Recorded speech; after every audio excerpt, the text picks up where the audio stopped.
Bonjour.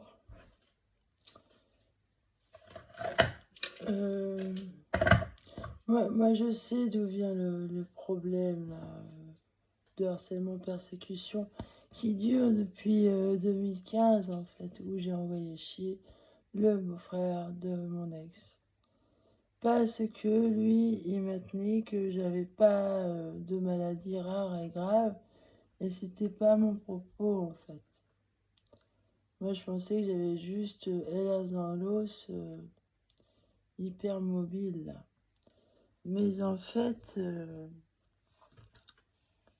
non, j'ai pas que ça. En fait, mon docteur qui m'a diagnostiqué LR dans l'os là, il m'a dit chez vous, le problème, c'est pas LR dans l'os, c'est cette maladie-là, là, qui fait des kystes et des abcès. Là.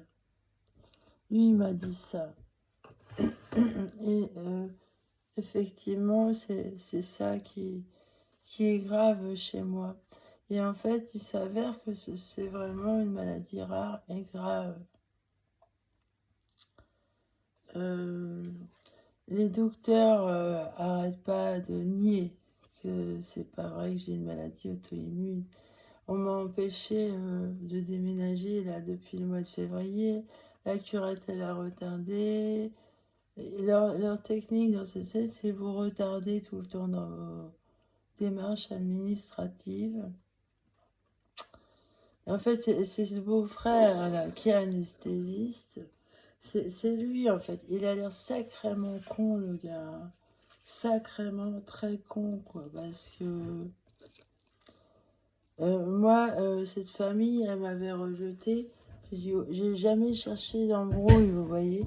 J'ai laissé tomber. Mais depuis ce moment-là, je suis dans une solitude absolue. C'est là, il s'est vengé, les gars, la vengeance comme ça. En plus, c'est pas justifié. Là, pour moi, là, il a perdu son âme à tout jamais, cet homme. Pour être aussi méchant, quoi. Avec son beau-frère, là, le père de ma fille, ils sont méchants. Ils ont perdu leurs âmes. Effectivement, ils ont vendu leur âme au diable. Ces gens ne sont pas gentils. Et il y a sa tante aussi, sa tante là, hein, celle qui est en psychiatrie, là, qui a créé une entreprise pour former des gens en psychiatrie. Mais elle aussi, elle est perverse.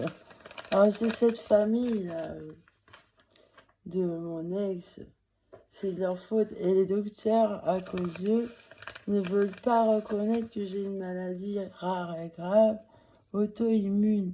Hein. Il y a une sclérose systémique. Il suffit de faire un scanner de tout le corps, on va voir les excroissances d'os. Voyez, c'est tout simple. Mais comme eux, ils disent non, mais comment ils peuvent dire non? C'est pas vrai ce qu'ils disent, c'est pas vrai. J'oublierai jamais la souffrance immonde que j'ai supportée depuis tant d'années et j'en suis encore là à être toute seule.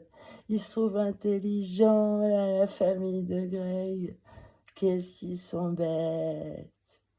Ouais, bêtes. Parce que moi, je les avais oubliés, quoi. Mais depuis 2019, là, alors j'avais géolocalisé mon téléphone, là, mon iPhone 6 chez un avocat à Loudun. Mais vous voyez, ces gens ont les moyens, ils sont vulgaires. C'est des gens vulgaires. Ils font partie d'une secte et ils ne me l'avaient jamais dit. Et mais moi, tant pis pour votre gueule, hein, parce que moi, je balance, hein, je balance. Ouais. J'en ai rien à foutre, j'ai plus rien à perdre maintenant, vu que vous m'avez tout pris. Famille de merde. Hein. Et mes frères et sœurs, pareil. Ils me font marrer, David. Oh, l'enculé. Oh, l'enculé. Je peux pas rester courtoise avec ça, non. J'ai le syndrome de la tourette quand je pense à eux. Ils sont méchants, méchants, méchants. Et la souffrance que j'ai ressentie au cœur, là, Et cet été, là, avant l'été, on m'a jeté un sort à mon cœur. L'amour, là, je le sens plus, ça m'emmerde. J'étais dans la contemplation de cette chaleur. Mais mon Dieu, je suis témoin que Dieu lui-même souffre un martyr. Ces gens font souffrir Dieu lui-même. C'est monstrueux, c'est des gens satanistes qui sont vulgaires. Salut.